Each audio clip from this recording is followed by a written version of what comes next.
You have heard a xylophone 1,000 times. You have never actually heard it in tune. Not the way you think. Because the note your brain locks onto is not really there. It is a kind of illusion, built by your own hearing, stitched together from a chord of frequencies that do not agree with each other. And once you understand why, you will never hear a bell, a bar, or a chime the same way again. Start with a string. Pluck a guitar string and it vibrates in a beautifully obedient way. The whole string moves.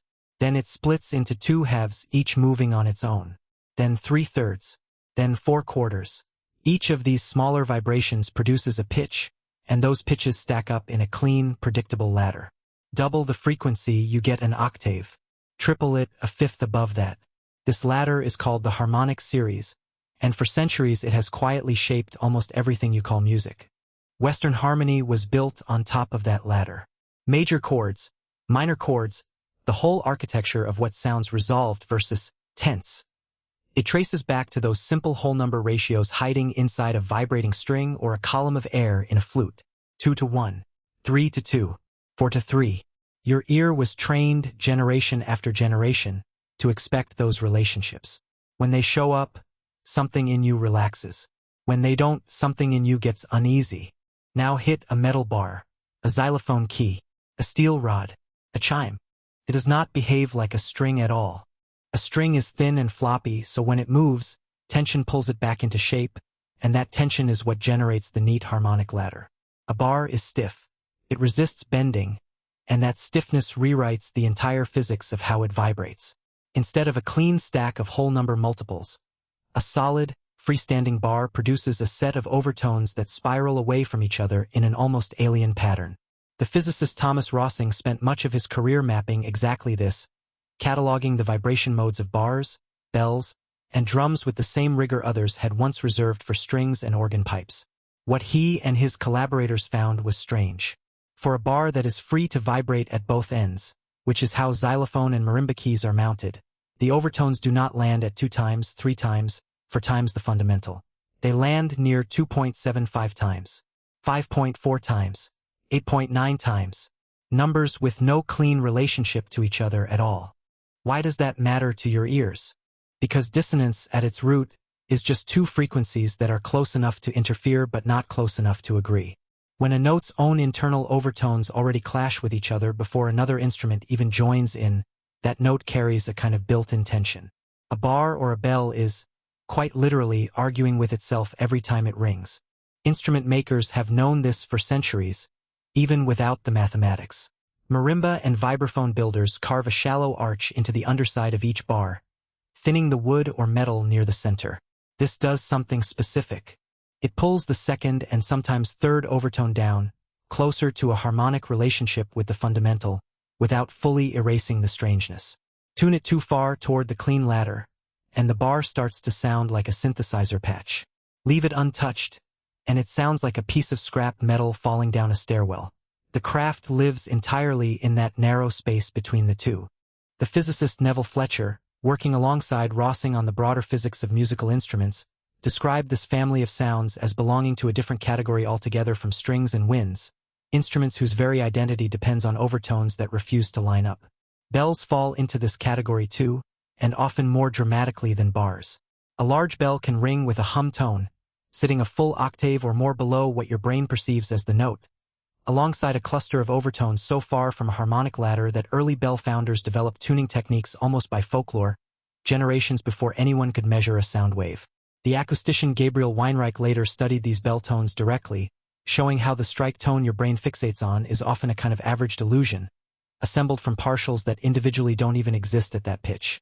So what do you do with an instrument that is quietly out of tune with itself? You stop fighting it and you write around it. Close position major triads are the wrong chord to hand a bar or a bell.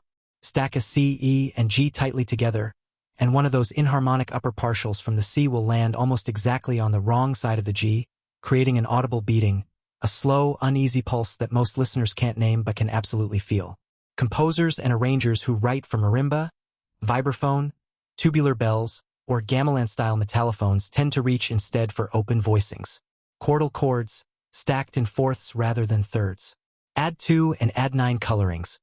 where the extra note doesn't compete with the instrument's natural overtones, but blends into the haze they already create.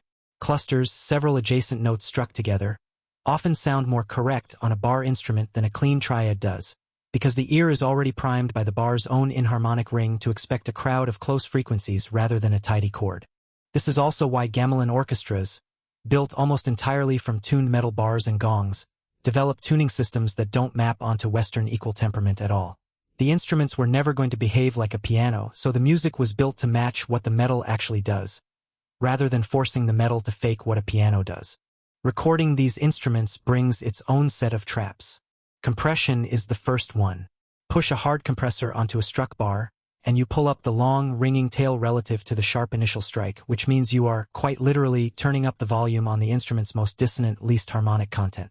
The clean transient fades, and the clashing overtones swell to take its place. A light touch, or none at all, usually serves these instruments far better. Narrow equalizer boosts are the second trap. Reach for a few decibels around 5 to 8 kHz to add shimmer to a vibraphone, and you may be boosting precisely the frequency band where its non-harmonic third or fourth partial lives, turning brightness into harshness in a single move. Microphone placement is the third. Position a mic directly over a node, a still point in the bar's vibration pattern, and you capture a skewed, thin slice of the instrument's true overtone content, making the pitch feel oddly unstable even though nothing about the performance changed. And now bring in distortion. Feed any of these signals, a bell, a bar, a gong, into a stage of electronic distortion, and something specific happens. Distortion works by clipping a waveform, generating new frequencies that are mathematically related to whatever went in. Feed it a clean harmonic tone, like a guitar string, and the new frequencies it creates land in mostly familiar, related places, which is part of why a distorted guitar power chord still sounds musical, even aggressive and dense. Feed it an inharmonic tone, a bell, a bar, a cymbal, and the new frequencies distortion generates inherit that same lack of order. Instead of adding weight to an already coherent chord, distortion multiplies the internal argument the bar was already having with itself. This is a large part of why distorted bell and metallic percussion sounds, common in certain strands of industrial and experimental music, feel less like loud and more like structurally unstable, on the edge of collapsing into noise. You are not imagining the chaos. It is baked into the physics, then amplified by the electronics. None of this makes the metal bar a flawed instrument. If anything, it makes it one of the most honest sounds you will ever hear, because it never pretends to be simple. A string performs a kind of clean, agreeable fiction. A bar tells you the truth about what happens when stiff matter resists being bent into shape. You have heard a xylophone 1,000 times. Now you finally know what you were really hearing. Not one note, but a small, contained argument between frequencies that never quite agree, ringing out in the open air, and somehow, against all mathematical odds, still sounding like music.